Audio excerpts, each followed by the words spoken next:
Throughout history, freethinkers have outraged the religious with their wacky ideas about the virtues of free speech, reason, and of course, eating babies. Now, God is dying, and it's time to dispose of his remains. From the pits of hell, Satan sends two puppets of the imperialist West and the Zionist Jews against God, Islam, and tiny kittens to bring you their propaganda and conspire for a new world order. This is Secular Jihadists for a Muslim Enlightenment with Ali Rizvi and Armin Navabi.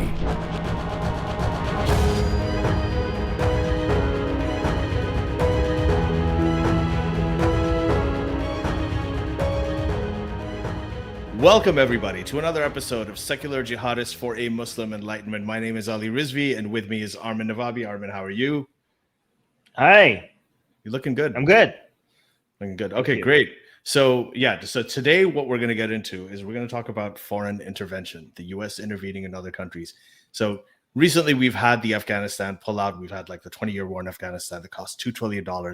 Lots of blood, and eventually started with the Taliban and ruling Afghanistan, ended with the Taliban ruling Afghanistan. So now we're in the situation where the whole question of U.S. intervention after the Iraq thing, after Afghanistan, after Vietnam, and so many other examples is coming into question. And even Americans themselves are doubting it. They're like, why do we keep on doing this over and over again? But it's not just that. So today, I think we're going to actually uncover more sides of this, which I think Armin's going to talk about, and we're going to really get into U.S. intervention, the criteria for when the U.S. typically intervenes, and whether it should or not, and what the pluses and the minuses are, and how the landscape has changed in recent years. Right.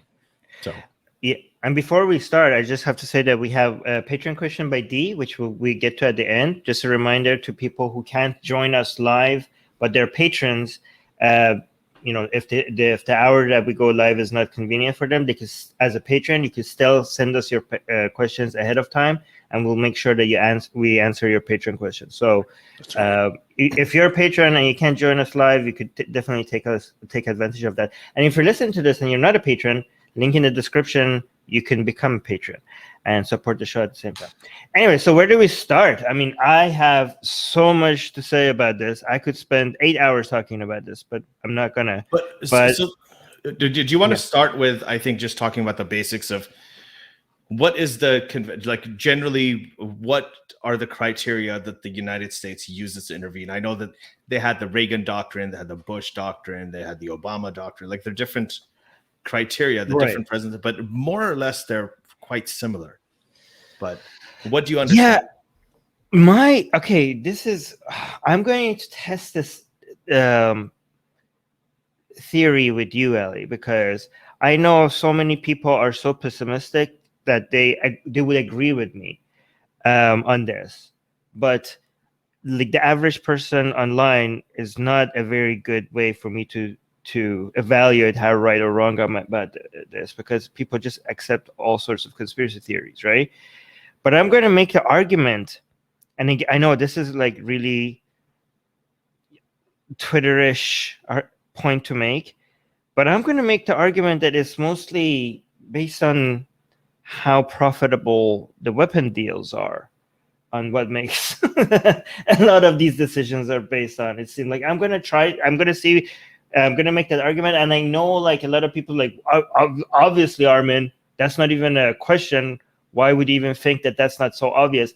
I mean, I'm referring to you when I'm saying Twitterish argument. If you're thinking about that, because I don't want just like people just like, oh, it's all about the money and trades. Like I want to be able to make arguments to demonstrate that that's the case, rather than just going with whatever feels like the most evil thing possible, which I think a lot of people tend to do, right? But is that really more of an association, or is it because the thing is that it is multifactorial. I mean, there are several different reasons why the U.S.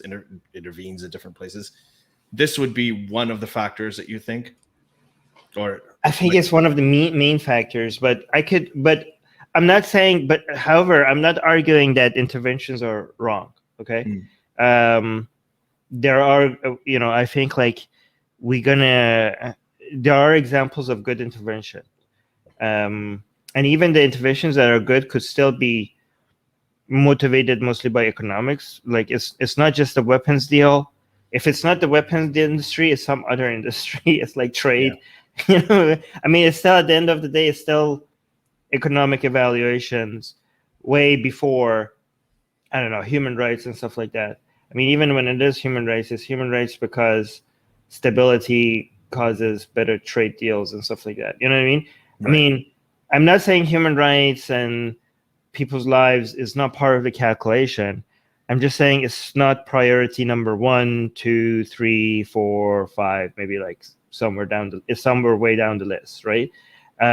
It's still better. Like when it comes to Western countries, like United States, Canada, and Western European countries, I mean, it's hard to defend them on this, given their record. But I would still argue that human rights is higher on their list compared to countries like, I don't know, Russia, China, Iran. You know what I mean? But I know, like, the reason why that seems obvious to you, Ali, but some people would argue otherwise, is because of, like, I mean, they're like, well, what are you talking about? Look at United States with their cooperation with Saudi Arabia in Yemen, and how many lives is that costing? Look at what they did in Cambodia, right? Look at what they did here or there. Like, are these not human rights violations? Or I mean, they are. They definitely are. But that doesn't mean that human rights has zero effect. It's not a binary thing. Okay, I mean, it would be worse if China was the world superpower. That's what I'm saying, right? Like, it is bad, and we do condemn these, and they're really bad. They're horrible, and we might highlight some of them here today to show like how bad they are. But again, just because something is bad, it doesn't mean it was the worst possible situation. It's still like we still do have.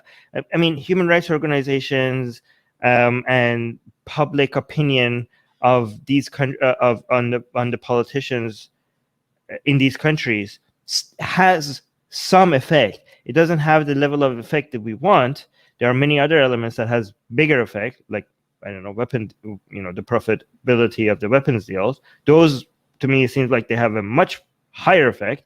However, these other elements, like people's opinions on the politicians and human rights organizations pressuring politicians, they do have some effect. Like, I feel like in a country like China, they have almost zero effect. I mean, no, they don't have zero effect. I mean, no, actually, that's not true. Even there, they have some.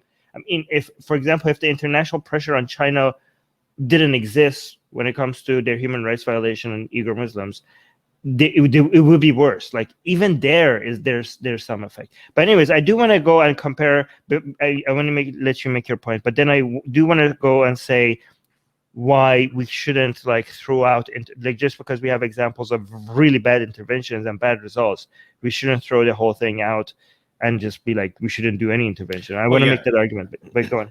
I agree with you. No, I was going to add to the human rights thing. I mean, I think what it seems like to me is that there is I mean, it's basically a national interest thing. So economic interest, strategic interest, defense interest, whatever it is, it seems like that's the main priority. The human rights thing, I think, comes in when in Afghanistan, they go in, they do that, they take out the Taliban, but then they stay there and start nation building. In Iraq and in Afghanistan, they start training the troops and start doing all of these other things. The nation building aspect of it, I think that's something that the U.S. does uniquely, and it's just usually not successful. And where a lot of these other people would just go in, do what they need to do, and then get out. I mean, yeah, other countries did try to do nation building as well and failed. Like, I mean, Russia, so the Soviet Union tried to do nation building, I guess. Yeah, they did, I guess. Yeah. There's and I think that there's, like, the criteria that they have. The way that it changed, I think before Bush Senior, it was kind of different. And then after Bush Senior, it became a little bit different. Like, when Bush he went into Saudi Arabia and for the war against Iraq, when Iraq took over Kuwait.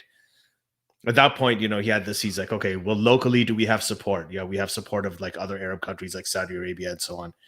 So, we're allowed to go in there. And then do we have a UN let's go to the UN. Let's get a coalition together. This whole thing about getting a UN coalition together to go into war and, defining that there's some sort of strategic interest as well. So there are several, that list of criteria of forming coalitions, finding regional support and everything is something that I think is relatively recent. By recent, I mean about 30, 40 years ago, like with Bush Sr. Before that, it wasn't really like that. Well, okay, but I do want us to now consider whether intervention as a whole is a good or bad thing by the U.S. and maybe even other Western countries, right?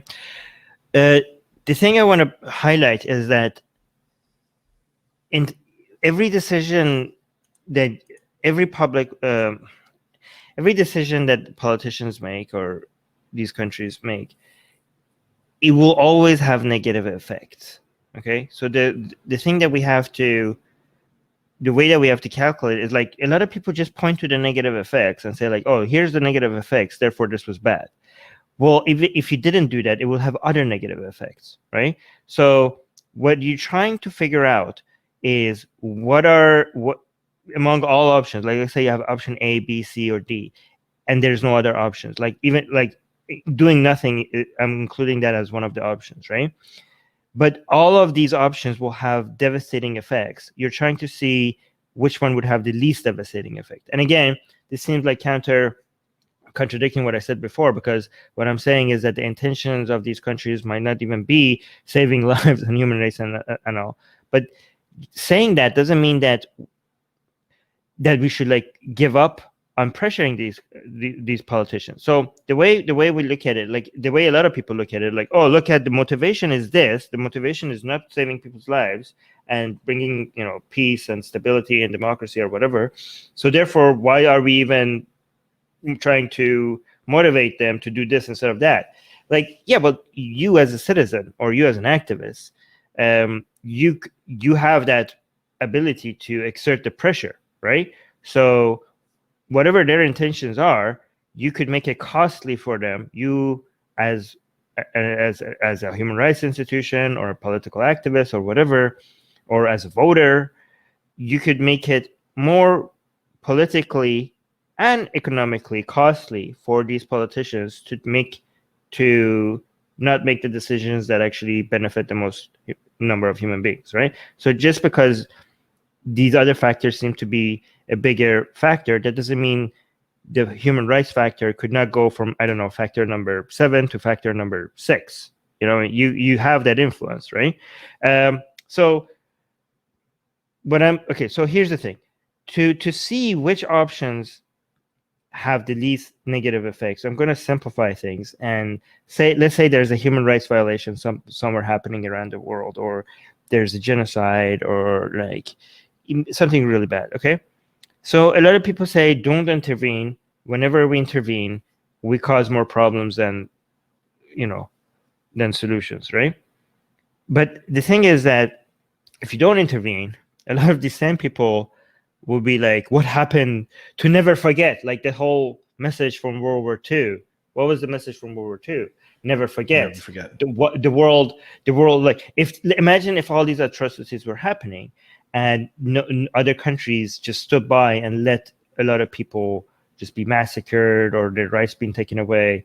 Then the messaging, like, it's not like if that was happening and these North American and Western European countries weren't intervening, it would be the world would be like, oh yeah, I'm so glad that my politicians are not intervening, because they're saying that because they saw what happens when they intervene. But if they saw what happens when they don't intervene, they will still be mad. They would be like, oh, we're just standing by idly as like these peoples are being killed. Like, what have these politicians care about? They don't care about human beings. They only care about their own people. They're racist. If they actually cared, they would get involved. Like, what happened to World War II? What happened to like the message from World War II? Never again, never again, never forget. What's the point of all these memorials? Okay, so that would be the thing, right? I mean, like Rwanda happened, and nobody did anything, and people were mad. People were like, why didn't nobody stop this? Why did the world didn't get involved? So when you get involved, people get mad. When you don't get involved, people get mad as well, right? But what are the options? Maybe it's not about, so our argument is not about whether you're getting involved or not. The argument should be how you're getting involved. You know what I mean? Like, maybe a lot of these involvement, maybe a lot of these interventions were just done very badly, and if they were done in a better way, it would have been, more ideal. I mean, at the end of the day, there will always be cost to any decision you're making. So the options are do nothing, intervene using military, or intervene using economic leverages, which would be like sanctions or trade agreements or tariffs or stuff like that, right? So we could say nothing, war, or sanctions, I guess is the summary. And the war part and the sanction part could be done better, right? Like, for example, the criticism with the war is like what you referred to, Ali, like your nation building, right? Instead of actually, like, we have examples of American intervention alongside other countries that were successful, right? I mean, people think that they have to, I used to think like, I used to argue that, you have to go all the way back to World War II to show good intervention, and we haven't had any good intervention since, but by United States. But actually, that's wrong. Like, you could refer to the Kosovo War and the Bosnian War. I mean, people now think of like bad examples of intervention is Afghanistan, Iraq, Syria, and Somalia. But we do have examples of successful intervention, like the Kosovo War and the Bosnian War, where United States, as part of NATO, maybe that's one reason why it's a better intervention, is because it didn't just do it, by itself. Got involved with got involved in those wars, and they actually stopped violence, and they brought stability in both of those very successfully. And so, what's the difference? What's the difference between those interventions and these other interventions that we were talking about that are bad and that were unsuccessful? And I think the main one is what Ali just referred to, is in these bad examples like Afghanistan, Iraq, Syria, and Somalia interventions, they started nation building. Like, I mean, it started as a more specific action, but then it turned into something much bigger. Like the good examples, like the Kosovo War and the Bosnian War, the mission was narrow in scope. It was just like, we're going to go there and stop the violence. They weren't there to nation build. They just went there to introduce stability. So maybe that's the reason why they were more successful. Yeah. Or maybe I have other reasons why they might be more successful. But go ahead. Yeah, no, I just want to make one point that you said, when they went into Afghanistan, they started nation building. That was actually a reaction to something they did before. This goes with your damned if you do, damned if you don't thesis, is that when they went into Afghanistan in the 80s, right, in the late 80s, in the 80s to fight the Soviets, at that time they didn't stay.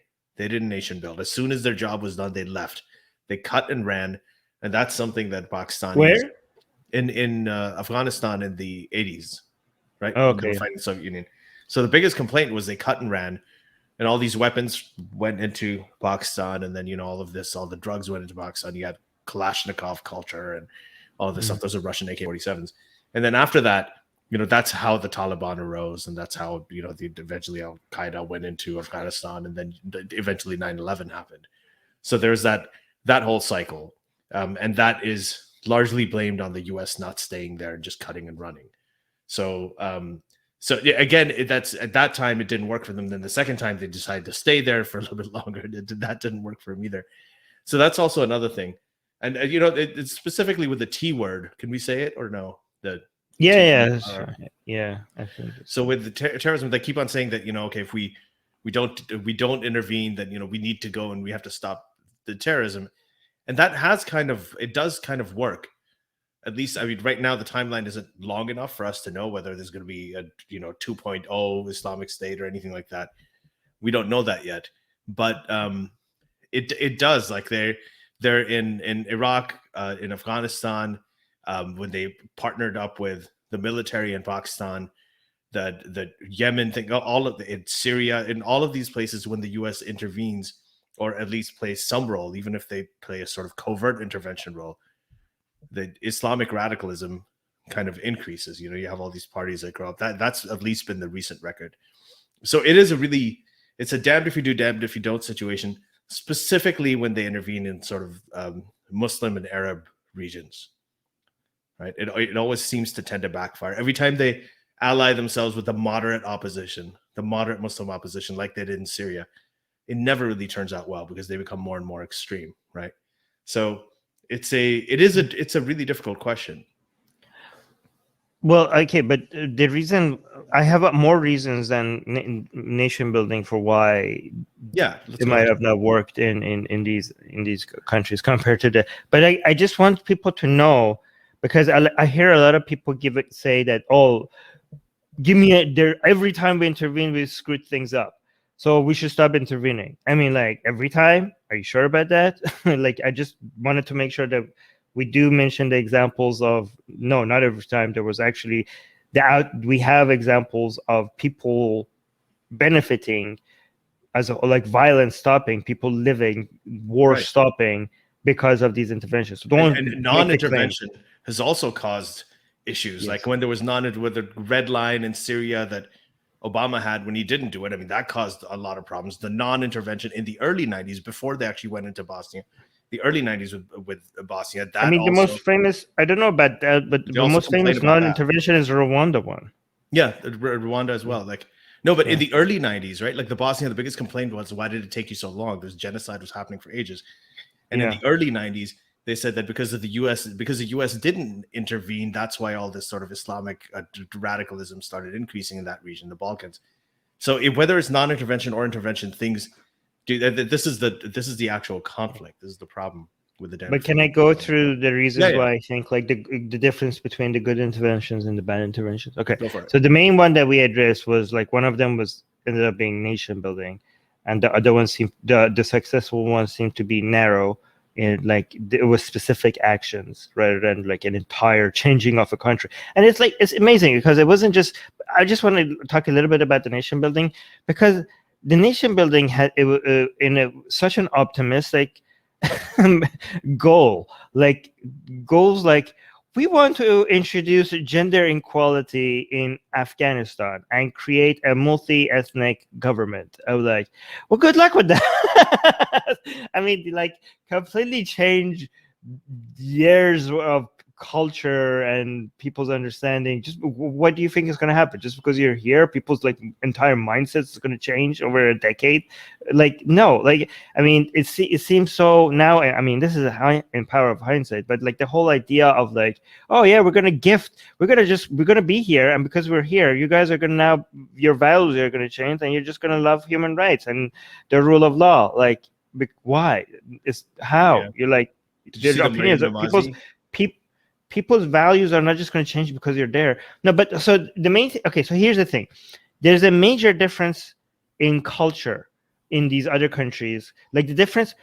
So the examples I give, like the Bosnia and the Kosovo, the gap between the culture and the values of these countries from United States is much smaller than the gap between the culture of Afghanistan, Iraq, Syria, and Somalia with the United States, right? So it's easier when it comes to be in a country in the Balkans, and if you're there and you're trying to, I mean, this respect for, like, somewhat of a respect for rule of law and human rights, you know, you're not there to completely change people's mindset about how the world's supposed to be. So it's easier to meet that gap. Like, people want the war to stop. Like, you know what I mean? People want human rights. People want the rule of law. They want those things, right?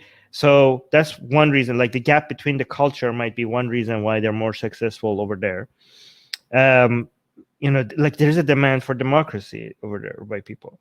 So that's a cultural gap that is different, but also a geographical gap that makes a huge difference that people, I think, don't appreciate. I mean, like, when we're talking about Kosovo and Bosnia, we're talking about the United States getting involved through NATO. I mean, this is like from Europe, in Europe. So it's local, like, it's not far away. Like, I don't know if people understand how big of a difference distance makes and how successful military actions are. Like, it's amazing. Like, even when in regional places, if you look at, I don't know, the conflict, if you study the conflict between Iran and Saudi Arabia, you notice like how just a small amount of extra distance between the targets and the places that the plane are supposed to take off from just makes like billions of dollars worth of billions of dollars in difference in what the strategy will entail. Like the entire technology that you have to use and the capability you have would just make it would make night and day difference if your target was just one city further than where you're launching your attacks from. Like, it's amazing how much of a difference it makes. This is why you see so many of these countries like in the Islamic Republic of Iran trying to invest in missiles that have a broader range. I mean, planes, how much distance they could go without being fueled again. It just makes so much difference in how much the cost of the war is going to be, right? So, like, yes, United States is the world superpower by a huge margin, but people don't understand that taking military action in countries that are so far away from the United States, like in Afghanistan or Iraq, is just so much harder than defending your own base. I mean, United States is constantly getting better at that, with drone technology and everything. But still, I mean, this is what happened with the British Empire, right? Like, they were spreading themselves all across the planet, so that's really hard to do. So again, one reason why maybe the Bosnian and the Kosovo intervention was better is because they were more local and far away. And yeah, so I think that's all I have of the difference: the cultural difference, the distance, and nation building versus specific action. I do want to say that when it comes, so we talked about the difference between good intervention and bad intervention when it comes to military action, but there's also a difference between good intervention and bad intervention when it comes to sanctions and economic pressure. Right. This is like, now there's a lot of talk about coming up with sanctions that are way more targeted, because a lot of sanctions have collateral damage, and a lot of innocent people suffer from sanctions, right? But people who are against sanctions, they have to, like, as a whole, and like, people are like, oh my God, look at all these people suffering from sanctions. I mean, that's a very good point. But again, the alternative to sanctions is either doing nothing or war. If you're anti-war, and if you're also anti-sanctions, then you are, when it comes to facing human rights violations, then what are you for? Are you for just ignoring human rights violations? So if you're one of those people that is completely against any form of military action, and you want your country to do something when it comes to respond to human rights violations, then what else is there other than economic pressure? So when it comes to economic pressure, I think there needs to be, I mean, there is a lot more talk when it comes to coming up with this gets very complicated. Like, now all of a sudden the discussion turns from like, what is the best military strategy, to it becomes very financy, and it gets very complicated, and it comes like, you see a lot of economic and financial experts coming up with the most creative, bizarre ways to make sure that how do you, for example, if you want to come up with smart sanctions, right? That's what they call them, smarter sanctions. How do you make it so that the IRGC is suffering, but the Iranian people are not suffering, given that the IRGC holds like a vast majority of Iran's economy goes through the IRGC? Like, if you want to target the IRGC, people's daily lives are going to be influenced by that, But one way is to make life very miserable, economic life very difficult for specific individuals. But again, that's very hard for. How do you do that when their entire economy is just local? Like, of that specific person's like finances entirely local. I mean, they seem to say that there are ways to do that. But it's just very complicated. But at least there's an effort, right? But again, like, I just want to let people know that, like, oh, sanctions are making people suffer, like, therefore we shouldn't do it. They're just simplifying things. Like, none of these options are ideal. None of these options are going to have, like, doing nothing is also going to have collateral damage, right? So they just make it seem like it's so obvious and so easy. Like, oh, sanctions are bad, so so do nothing. Like, that's also going to have collateral damage. Don't make it seem like this is a binary, like, on or off switch. Oh, we had a bad experience doing this, so shut it all down and never do anything. It's just so dumb that people think like that. But yeah, you should say something, because I've been speaking for. Yeah, I think what you're saying about how the intervention is done is a key point, right? And also kind of looking at the political landscape there. And an example of how is, for instance, using drones, right? The drone thing was very controversial. Obviously, the people who are total 100% pacifists, as you described, they're going to be against anything.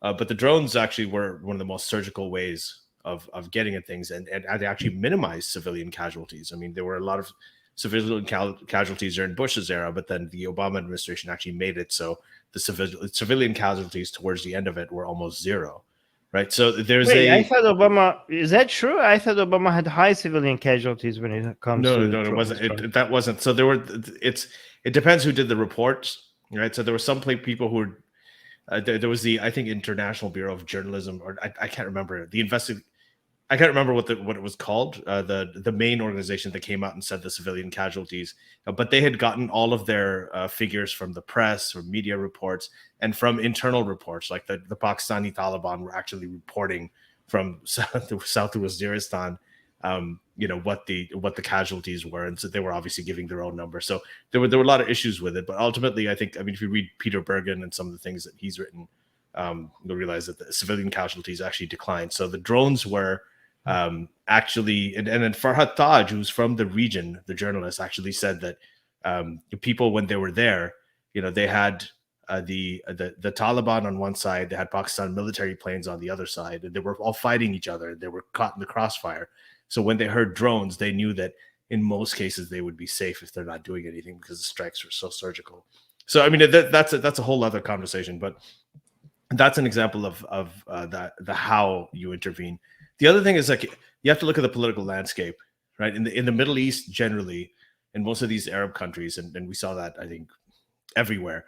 You have these two sides. You have these dictatorships, like often, and sometimes they're secular, sometimes they're not. But either way, they're very repressive. They're repressive dictatorships, and then you have these opposition groups and organizations, which are most of the time sort of Islamic organizations. And those are the two things you have, and there isn't really a whole lot of room in between.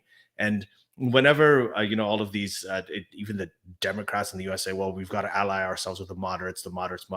There's really no such thing. And this is something I think Fareed Zakaria also pointed out, like, several times, that there's really no such thing as allying themselves with the moderates. And when the Syria thing happened, the US was deciding whether to intervene in Syria after that chemical weapons attack that Syria did on its own people, that Assad did. Obama had made that. Do you remember that famous red line that, okay, if they do a chemical weapons attack, then I'm going to go in, I'm going to intervene. And then he found a way to weasel out of it, right, by using sort of Russia saying, okay, we'll take the weapons, we'll take hold of it. And he's like, oh, okay, I trust Russia. That's basically what happened. And the reason he didn't want to, the reason he couldn't commit to that whole red line thing and follow through, is because on the one hand you had Assad, and on the other hand, the opposition that was fighting Assad was eventually going to turn into, that was becoming the Islamic State, right? So you had these two. You had the Free Syrian Army, you had all of these other things, but they were all sort of coalescing into a more extreme, really religious, really angry opposition that was going to there was no good way to go about it. So there were people. I see one of the comments here, I think D. Boudreaux is saying, D. Boudreaux was talking about how in Syria, protesters were holding signs saying, Obama, please do something. But if he had done something, if he'd gone in, he would have been caught in the crossfire between a repressive dictatorship and these sort of like super highly like militant Islamic oppositions. And no matter what side you took, whoever you're fighting against, it would have been a disaster. And then when he didn't intervene, same thing. Eventually you had the formation of the Islamic State. So a lot of times when we look back and we say, well, if we had done this other thing, then things would have been different. That's not necessarily true either. Like, if the U.S. hadn't, I don't support the U.S.'s intervention in Iraq. That's clearly a mistake. But, if the U.S. hadn't, you had the Arab Spring, you would have had this massive opposition. If Saddam Hussein was still in power, you would have had the problem. This is a possible scenario. You would have had a possible opposition against Saddam Hussein, just like there was in Syria and against Gaddafi in Libya and in Tunisia and in Egypt and all these other places. You would have had that in Iraq as well. And that would have been either clamped down on or something aggressive would have happened. And you may have seen the birth of the Islamic State in Iraq just the same as you did because of the Iraq War. So there are, hindsight is always 2020. There's no way in these places when you have these two extremes of repressive dictatorships and Islamic militant oppositions and very little room in the middle. There's really no way to go back and tell, well, if we had done this other thing, or if we had intervened or not intervened, or if we had sided with this side instead of that side, would things have been different? There is no way to tell. There's no way to tell.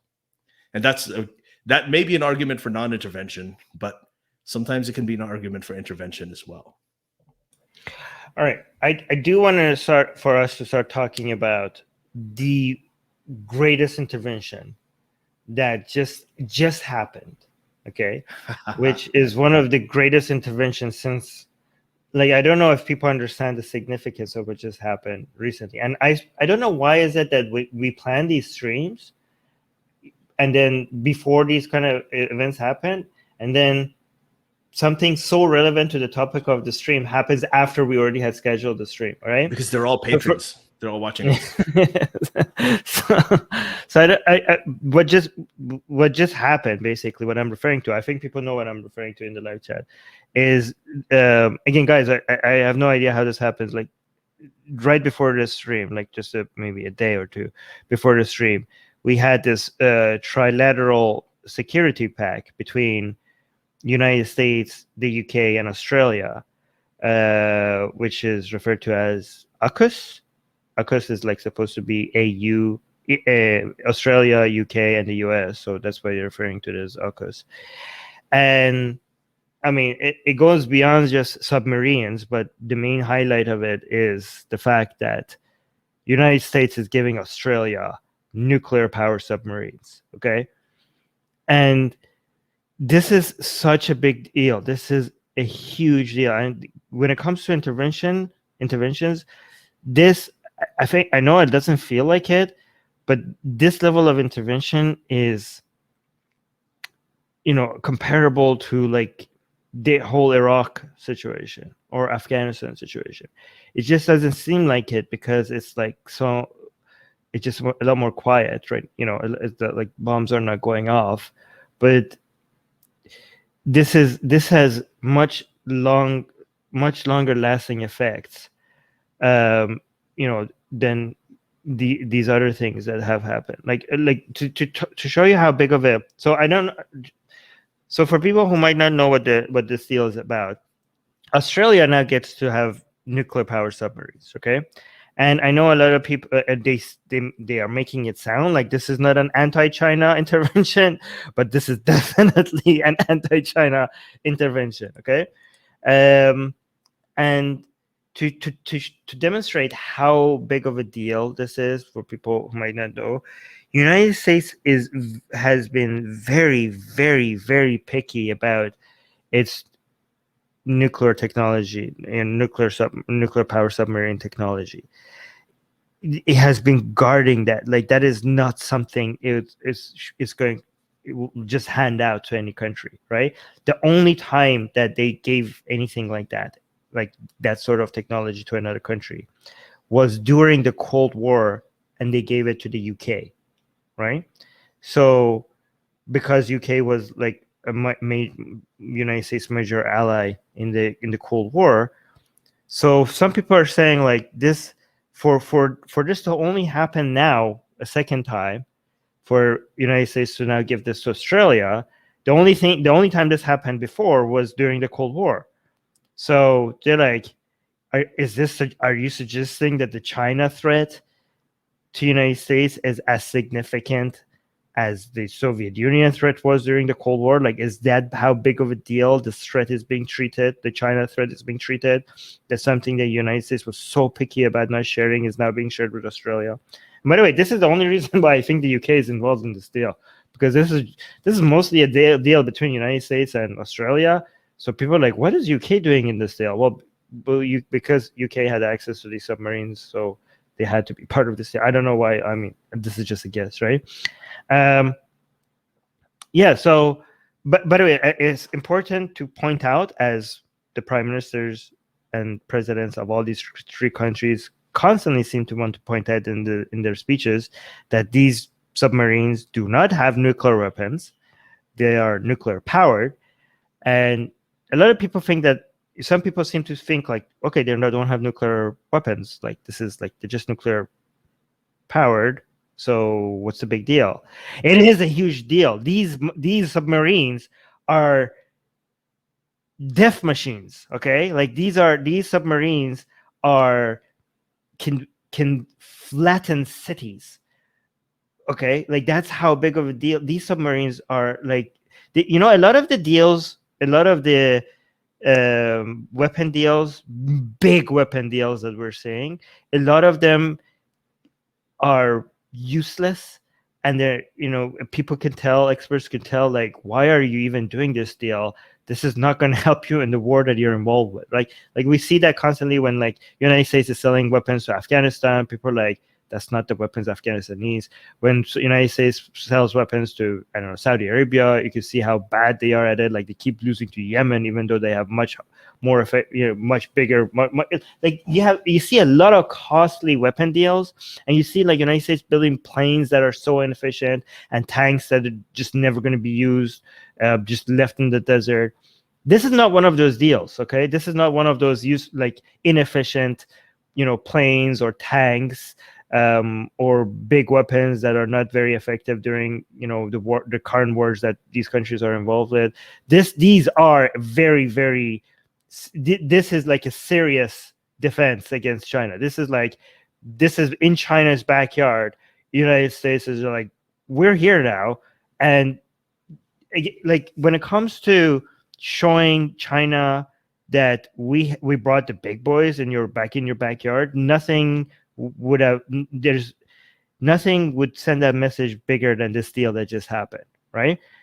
These are machines, like the way that is people are describing it, like these submarines by themselves with no backup, with no support, like your home country could have been like completely destroyed, and as long as these submarines are somewhere down there deep in the water, they could still without any back support, just like raise your cities to the ground. And they're so incredibly hard to find. Like, they're just deep in the ocean, and they have these missiles that just send to your cities, and you can't find them. They're undetectable, and there's nothing you could do, just like swimming around, and they could just keep flattening your cities without you doing. Like, I don't know what to do. This is like a ghost sending missiles to your city. That's what they're like. Okay, so they are incredibly destructive, deadly machines, and they are a major response. Like, this is like makes China, like, I know we're seeing China as this like emerging superpower that's going to be a military threat to the world, to the West at some point. That's how people are describing it as. Like, by the way, when we say military threat, we're not actually talking about war, because obviously China and United States are not going to enter any wars or anything like that. They're too much their economies are too interdependent. Which actually, if I quickly want to touch back on what we were saying before when it comes to what to do, I forgot to mention, like, when I said there are three options: nothing, economic pressure, and military action. The economic pressure is not just sanctions. The economic pressure could also be trade, right? The best, if our politicians actually didn't care about these, increasing the profits of these weapon deals and actually reduce war, if that was the main priority, the best thing to do was improving the economy of all the countries that you're having a struggle with, because and making them a great customer base for you to sell stuff to, right? Actually, here's one of the benefits of capitalism, is that it could reduce war, right?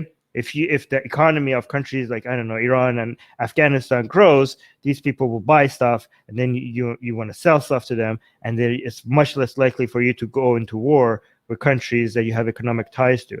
Like, one form of middling that I would be very much in favor of is trade agreements, something that Obama was heavily focused on. Like, trade agreements is the best way to stop wars and also to improve human rights, right? If the economy of a country keeps improving, it has a huge positive effect on their human rights. Apparently, when more people make more money, when your citizens make more money and they're a source of your taxes, rather than natural resources, it's less likely for the governments to actually mistreat their own people, right? So this would be the main way to actually reduce war and improve human rights at the same time, right? Capitalism, right?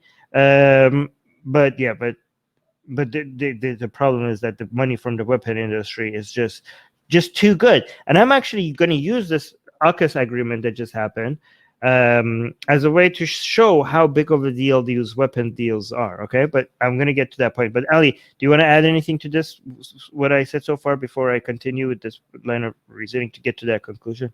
No. Actually, this has been actually what I knew a little bit about the AUKUS deal, but I didn't know but everything you talk about. So I'm actually learning a lot here. But keep going. Right. So the people who are saying that this is a new Cold War, I think they're exaggerating, right? Again, China's economy and United States economy are dependent on each other so much. It is within China's interest for United States economy to improve, and it's within United States interest for China's economy to improve. I don't know if people understand that these countries benefit from each other's success. That's not what the situation was during the Cold War. And again, a lot of people say, like, oh my God, this is really bad. This is going to start a war. I mean, it's likely that I don't know actually, but it's possible. I changed likely to possible that, because I don't know, that these submarines and stuff like that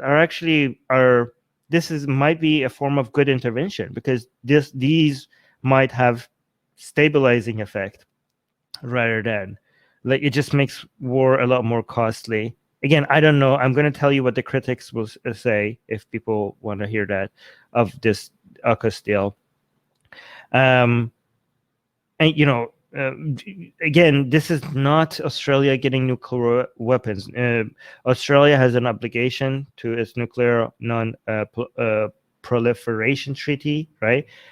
So they will not have nuclear weapon. In fact, Australia is now the only country that doesn't have nuclear weapons but has nuclear power submarines. Every other country that has nuclear power submarines, which I think there's 6 of them, has also nuclear weapons.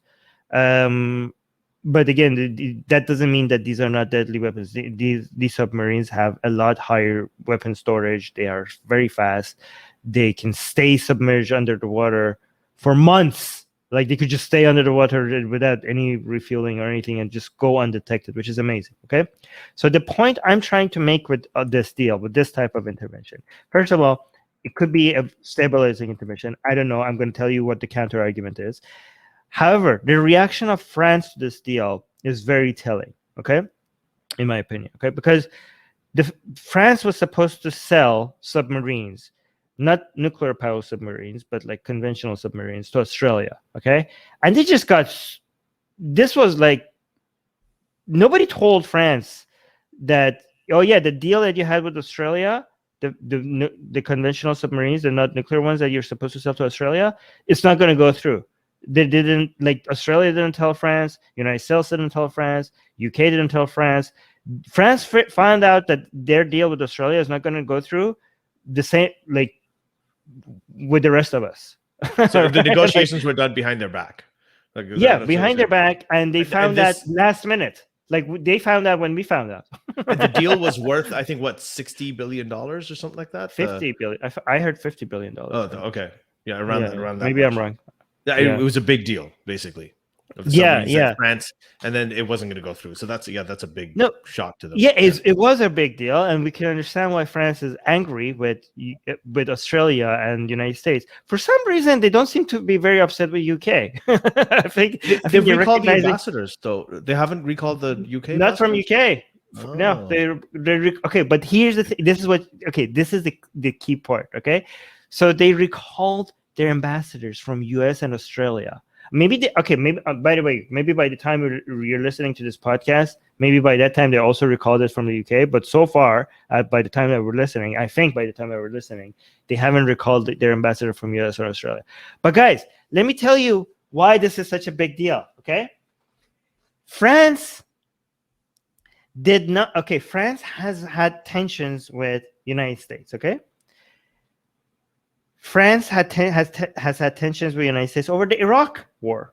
You guys remember that? Calling French fries freedom fries and stuff like that, right? Right? Freedom So kissing. Remember freedom kissing? yeah. No, I'm joking about that. Yeah, but go ahead. No, okay, wait. Okay, hold on. What was I saying? Yep, France had issues with United States over, human rights violations in Iraq prisons, like going into like that was the original attack on Iraq. They had issues with other human rights violations. France seems to be like leading among the countries on being anti-U.S. policy. France had a lot of issues with the Trump administration when it came to the pulling out of the Iran deal, and in general treating like the Trump administration, like the whole we know like relationships between the United States and many European countries wasn't as good as before during the Trump administration, right? So that was also a thing. But all of these examples, like not over the Iraq war, not over the human rights violations in Iraq, not over Trump's pulling out of the Iran deal or Trump's other fiascos, did they ever even come close to reclaiming an ambassador? It was unimaginable for France, like for situations to get for the relationships to get so bad for like. Okay, so we see France like, France thinking like, okay, United States shouldn't have attacked Iraq, right? But they didn't see that as something worth pulling ambassadors from.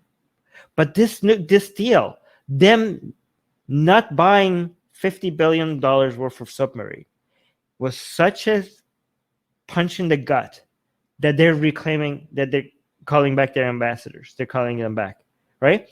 What does that tell you, Ali? Doesn't that tell you that weapon deals seem to be a much bigger red line for relationship between these countries? It does, but human rights violations and anything else? Yeah, but this is about a little bit more than that, right? So it's the weapons deal fell through. So I think what France felt in this was more the betrayal, because France, I don't know, at least from what I know, they want a presence in that Indo-Pacific region where Australia is. That's where the tension, the U.S. and China, they're sort of that standoff occurs. France owns a bunch of islands there. They've got a few naval bases in the region, and they basically they want a presence there. And Australia was a huge part of it. So now that that's gone, the entire plan of France's presence in the Indo-Pacific has basically gone to shit, right? And the same thing, they also wanted the European Union to come up with a plan for it. And the European Union did come up with a plan for it, but it happened the same day that the AUKUS thing happened, so nobody even heard about it. Okay, okay, here's a comeback to that argument, okay? If there's going to be any intimidation against China in that area, it's going to be through the US, right? Like France is not going to be able to have any form of like relative pressure, right? So if it's about like creating some form of pushback against China, European countries should be happy with the United States having a higher presence over there, because they're not going to be able to do it, right? So I just think this is about them losing out on a deal. I think it's more about that than anything else. It was like, this is our. I mean that. Yeah. I mean that's their language. Even it would be in their favor if what you're saying is the case. It would have been in their favor to frame it like that. But even they're not framing it like that. They were like, this was our deal. We're going to sue. See you in court. But I think they're kind of. The deal is a big part of it, but the big problem with the deal is that the deal means that Australia is not going to be a key helper for France to maintain its influence in that region, or maintain its presence in that. They have a regional strategy for the Indo-Pacific, right? And when Australia bows out of it, then that entire plan goes up in shambles. And that's another thing with the European Union now separate from the UK. That's also another issue. So the France has realized that like they basically don't have the pull that they did before in these sort of regional, when they want any kind of regional influence in places like this, if they don't have the European Union behind them. So I think there's more to it than just a weapons deal. The weapons deal is definitely a thing. It's a huge amount of money. There is a betrayal aspect of it. It was negotiated. The alternative was negotiated behind their backs. I mean, there's a lot of stuff there. But I think the loss of Australia as a partner. Okay. Ali, the thing is that those other things, I don't think it would be a strong enough reason for France to call back its ambassador. Like we have had France being angry with the United States over many other things. It has never been like this, right? It just let me give you another example. United States and Turkey have had major disagreements with each other, major, fighting over languages, over Israel, over involvement in Syria, over involvement in Libya, right? United States is interested in its influence in Libya, and Turkey, all these, sometimes Turkey has different interests, than United States in Syria. Like we saw a lot of tension between United States and Turkey over what needs to be done in Syria, especially over the Kurds, right? This major tensions between United States and Turkey over the whole Kurdish question. No, I should say it the Kurdish thing, right? But what was the red line for United States? We saw big wars over so many topics, right? So many things that Turkey and United States have a conflict over, and their allies as well. But what was it that that Turkey did that United States reacted in ways that it had never reacted to all these other things, even when it comes to Turkey threatening United States influence in so many in the region, right? Those were not the red lines for United States. Do you know what was it that made United States go full on sanction mode on Turkey and have devastating impact in Turkey's economy? Does it have something to do with weapons deals? Yeah, it was when Turkey decided to buy weapons from Russia instead of United States. Yeah, that was the red line. That was when United States okay, no. They went full on sanctions. None of those other things motivated. Yeah, it might be. I mean, there might be something there. It's just interesting. I just think that it's France is now working with India, so they're establishing an alliance with India now and trying to build a regional strategy with them, and they're backing off of Australia. It's weird. Do you think if those factors were there, but the loss of the deal was not a factor, that France would have called its ambassador back? No. Of course, the loss of the deal.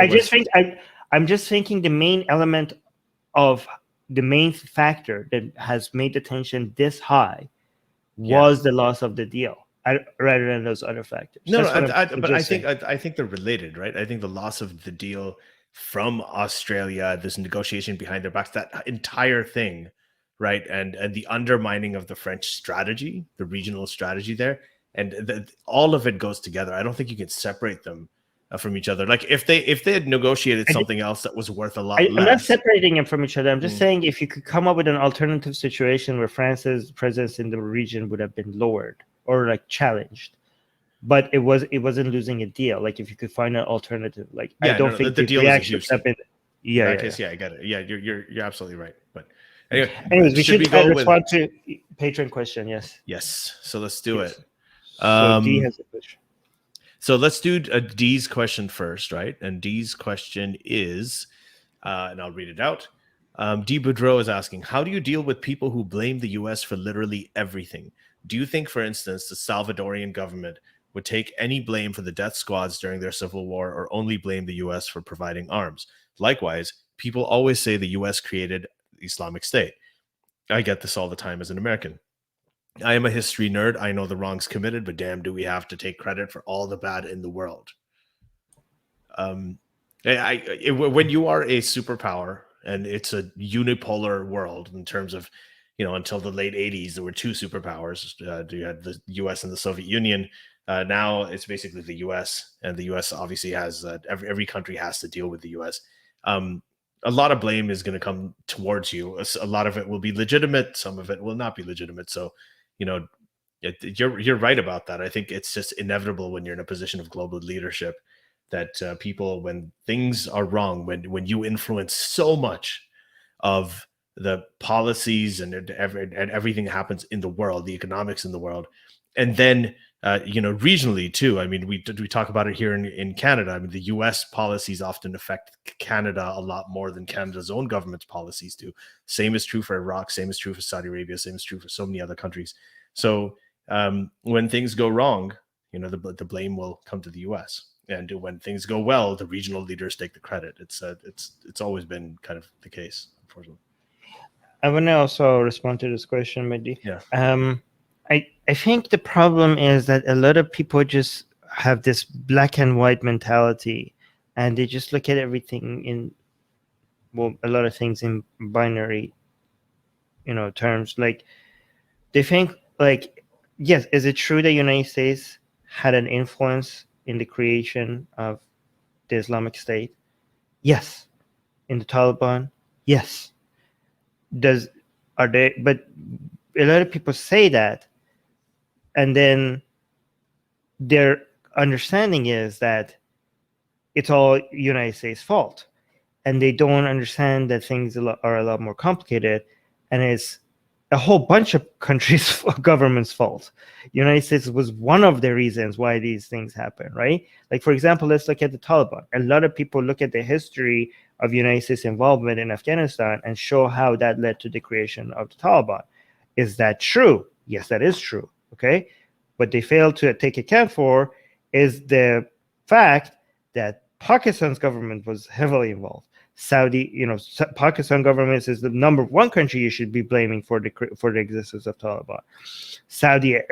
If you want to talk about funding, then you should also mention Saudi Arabia's influence in funding these Mujahideen groups against the Soviet Union, with actually worse intentions than even the United States had when it comes to the funding of Mujahideen, right? You should also blame, a lot of people in Afghanistan as well. Like, a lot of these issues wouldn't have been possible if certain values were not prevalent in Afghanistan, right? So you should give some agency to the people in Afghanistan that are actually directly committing these crimes and hold them responsible. It's not like everything, everything is because of the United States. I mean, again, you shouldn't deny. I think people think that if you highlight the role of other people in these and all this mess and chaos, then you're making excuses for the United States and saying the United States was not involved.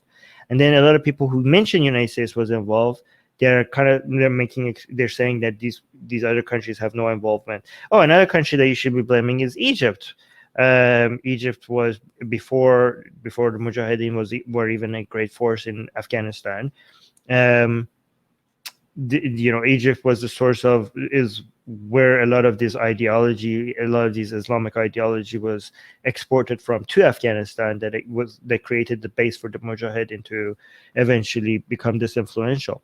And I think the number one country that you should blame for the situation in Afghanistan is the Soviet Union,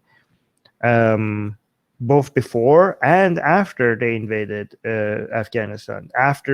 And also, I want people to understand that the Soviet Union's attack on Afghanistan was a lot more deadly, a lot more violent than United States. Like, the Soviet Union in 1 year managed to be responsible for around 1 million Afghans.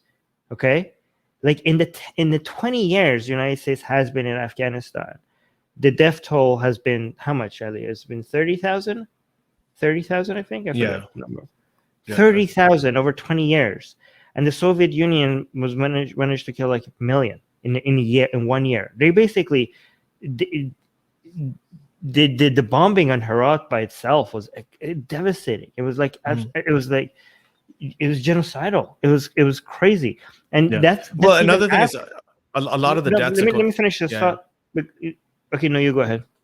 No, go ahead. Finish what you're saying. No, I'm just saying, and even before the Soviet Union takeover of Afghanistan was going through a phase that everything looked fantastic. Afghanistan, their king stepped down. No, he didn't step down, but he reduced his power because he was interested in democracy and giving more power to the people. The people were being educated. People's lives were improving. Like, it seemed everything was going in the right direction. Everything in Afghanistan for a while was going in the right direction until communism showed up, right? Even before the Islamic ideology, the thing that broke Afghanistan was not Islamism. The thing that broke Afghanistan at first was communism, right? And that was exported directly, intentionally, from the Soviet Union through the military to Afghanistan, right? So Afghanistan was before it broke apart, was a competition between three different ideologies: Islamism from Egypt, Enlightenment values from United States, and communism from the Soviet Union. The Islamism was coming through from Egypt, was being promoted through the mosques. The Enlightenment values from United States was being promoted through the school system, and communism from the Soviet Union was being promoted through the military, like, because the soldiers were being trained in the Soviet Union, but the Soviet Union decided to train them not just how to fight, but also ideologically sell the communism to them. And what these soldiers brought to Afghanistan, that ideology destroyed Afghanistan, right? And I would say that what was working in Afghanistan, like, if you want to talk about the bad influence of the United States, also let's talk about the good influence of the United States. The Enlightenment values that was coming from United States through the school system in Afghanistan, that was having a major positive effect on Afghanistan. That was a good form of intervention in Afghanistan. So again, nothing is this black and white as people make it seem to be. United States. Okay, I'm going to defend United States on one thing, but after you speak. But go ahead. No. I just wanted to add, like, when you talked about the casualty figure in Afghanistan with the U.S. invasion, a lot of that, according to Human Rights Watch, I think up to 70, around 70-something% of the deaths of Afghan civilians were due to sectarian violence, right? In Afghanistan and Iraq both, due to sectarian violence between different rival religious groups among the locals. So, like the Shia Sunni sectarian violence in Iraq actually claimed a large percentage of the civilians during the intervention. So the Soviet Union was definitely not as discriminating when it came to civilian casualties. They didn't care at that time, like nobody cared. At this point, when the U.S. goes in, obviously they do care. They have their own organizations. There's U.S. watchdog organizations making sure that the U.S. doesn't do a lot of these things. So that's actually another big difference that kind of goes in favor of the U.S. Not really, but it does. So right. So one last thing I want to point to, again, this is referred to Dee's question. The United States is the world superpower, and by huge margin to all the other countries combined. Okay. And given the nature of how powerful the United States is as a country, it is, again, I'm trying to frame this in a way to not make it seem like I'm excusing it. It's not justifiable, but it is predictable. I was going to say understandable, but people might think understandable means justifiable. So I'm not going to say understandable. I'm going to say predictable. It's predictable for the world if such a superpower is a source of harm. When it is a source of harm, it's going to be a source of harm to a bigger scale than other countries, right? What I'm arguing is that if other countries were the superpower right now with other values, there would have been a bigger source of harm. Like if China was the world superpower, or if Iran was the world superpower, the harm that you would see from the United States would be dramatically higher. But just for the same reason why United States, when it does cause harm, it's going to be at a bigger scale compared to other countries because it's the world superpower. But it works also when it comes to benefits as well. On the other side, like whenever there is a natural disaster, the country that is there first is the United States when it comes to helping.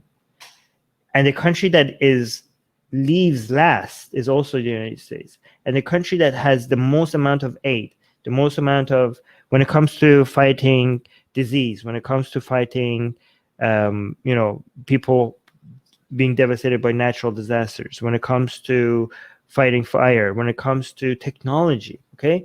The entire world is now benefiting from technology that came out of the United States, and it's helping so much. Like, I don't know if people understand, just having access to computers, how much countries have benefited, how much the economy of the whole globe, of the most poorest countries, have benefited because of the computer, because of the internet, because of social media.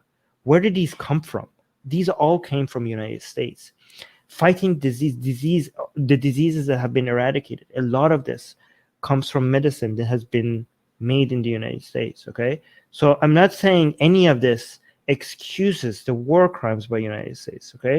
I'm not saying you should be like, oh, well, okay, they're causing, the United States is responsible for aiding Saudi Arabia for the world's greatest human rights violation of our time in Yemen. That is true, okay? Is it also true that this pandemic that we're all dealing with is being saved because of the medicine the United States also came up with?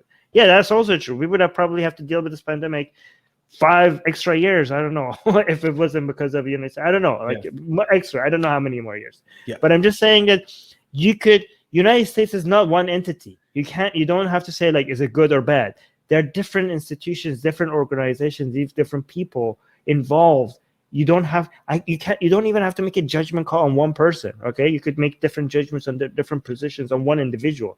And if you could do that with one individual, do you really think that you have to have the entire judgment on an entire country? No. You could be like, this policy is bad. I hate this policy. Oh, this policy is good. I like this policy. So don't look at one country and just judge it as good or bad. It's much more complicated. I actually have a really good, quick example of that, just to illustrate the people who don't get it. And this is actually an argument in favor of free market capitalism. You have the U.S. At least when I was growing up, before the internet, before social media, we only saw the Israeli side of things. Like in the Israel-Palestine conflict, we only saw the images and the news, everything that came out of Israel. All the reporters used to report out of it. Now with social media, with Twitter and YouTube and all these things, when they started coming up, we started seeing images from Gaza as well. We start seeing images from the West Bank and all of these other things. And that obviously that helped change the opinion of the world on the conflict. But the US was still supporting Israel, and they found it frustrating, even though it was US private, like some of the biggest companies in the US that were facilitating this other side of the story that was coming out. So that's a kind of interesting way to look at how it happens. Another example is like when, the San Bernardino shooting that happened, the Islamic State shooting, and that guy's phone, they needed it to get it unlocked, and Apple said, no, we're not going to do it. The FBI and Apple were at loggerheads with each other. So some of those things, I mean, they do come up against each other. And there are these sort of internal conflicts in the US that happen precisely because you have these different institutions. You have the US foreign policy machine, and then you have the US corporations that are really trying to empower the voices of the common person and protect their privacy, often in places that the US governmentally doesn't really want to have that influence come up. So it's I find that a really, really interesting point you brought up. That might be actually a topic for a whole separate episode. But I'm going to go to the next question. Deep Boudreau is saying, at 11:39 p.m. is a sign of the world drawing new alliances. So interestingly, I want to read like something from the New York Times, and this is an article by, actually, I'll tell you who it's by later, but it's called "No Wonder the French Are Angry." Right. So here they talk about, what I was kind of saying, Australia was key to the French strategy. Beyond the sale of submarines, France foresaw a partnership with Australia that would add an important pillar to the presence in the region. And then now the plan is in shambles. And then they're saying later, to rebuild its regional strategy, France is now turning to India, with which it already cooperates closely. At work here is a realignment of alliances in the region, rammed through by the United States with as much consideration for its allies as it showed in the disastrous withdrawal from Afghanistan. The world order is mutating, alliances multiplying. The Anglosphere, tightened around the Five Eyes intelligence sharing network, comprising America, Canada, Britain, Australia, and New Zealand, is regrouping in the South Pacific. That leaves no space for continental Europeans, even though they have common interests. And France is, continental European country. So your question is actually quite on the point. Is it the sign of the world drawing new alliances? And that is actually happening, especially in that region. So I find that, I think that's really interesting too. And it'll be interesting to see how it plays out. It's the French foreign minister. I think it's the foreign minister who's basically doing the talking, right? Like, I mean, Macron's been Macron quiet. too. No, Macron has. But they both of them have gone like, no, Macron has not been quiet. but the foreign minister, like one thing he said that was interesting when they asked him, they're like, has President Biden, has what he's done, is it similar now to what the previous, what Trump did? And he's like, yes, without the tweets. He's like, yes, but without the tweets. No, this is what I'm saying, because people were saying Trump as alienating the United States from EU, but all the things Trump did, the EU is not seeing this as not as bad when it comes to alienating EU from this one thing that Biden did. They think this deal by itself, they're seeing as a bigger backstab than the entire Trump presidency. Like, it's not even comparable to them. They're seeing this as worse. But again, I don't know if because we criticize Trump from alienating the United States, but I don't know if we could say like, oh, now Biden is alienating the United States. Well, he's not alienating the United States because he's making deals with the UK and Australia. We do it. Yeah, he sided with Brexit, didn't he? I mean, the whole thing was the UK. What Biden did was he secretly worked with the post-Brexit United Kingdom and abandoned the European Union, which is what the Democrats kind of wanted to do. They were on the side of non-Brexit. So that's also another sort of the European Union and France and continental Europe is generally, but they've it got kind of makes makes off at that. They're pissed off, but to be fair to Biden, it makes sense. Okay, the only reason why UK is in this deal is because the UK United States had already gave the submarines to the UK. I think, and maybe there's other reasons. And the reason why Australia is in the deal is because what we touched upon earlier, proximity to China. You need the main ally that you need over there is one of these Commonwealth countries that is also in China's backyard. That's why it needed to be with Australia. I mean, come on, France, your submarines. I mean, I'm sure your submarines are good and all, France, but they're nothing compared to United States submarines. And when it comes to having a united front against China, you need United States nuclear submarines somewhere close to China. Okay, and honestly, so here's the thing. EU might be like really angry right now, especially because they think like what they're saying, Ali? Like, why do we even need NATO? You guys are like making other NATO parallel stuff without the EU in there, right? Without the rest of Europe. Like, so before this new AUKUS deal, all right, you just referred to the Five Eyes, right? The Five Eyes countries involve, as you mentioned, Australia. So for people who don't know, Five Eyes is like another alliance. It's between 5 countries, and this is mostly intelligence, right? It's intelligence sharing, right? Yeah. So this was another alliance that existed before this, was Australia, Canada, New Zealand, the United Kingdom, and the United States. None of the EU countries, right? And now that this AUKUS, we also have that. By the way, Canadians are angry with Trudeau for not being part of this AUKUS deal. They're like, why are we not in this deal? Which is funny, interesting. I think. Sorry, go ahead. But people are like saying like, okay, given that United States is making all these alliances, that is not because it's like parallel to NATO, like you're making NATO obsolete by making all these other arrangements with countries that don't involve the European countries.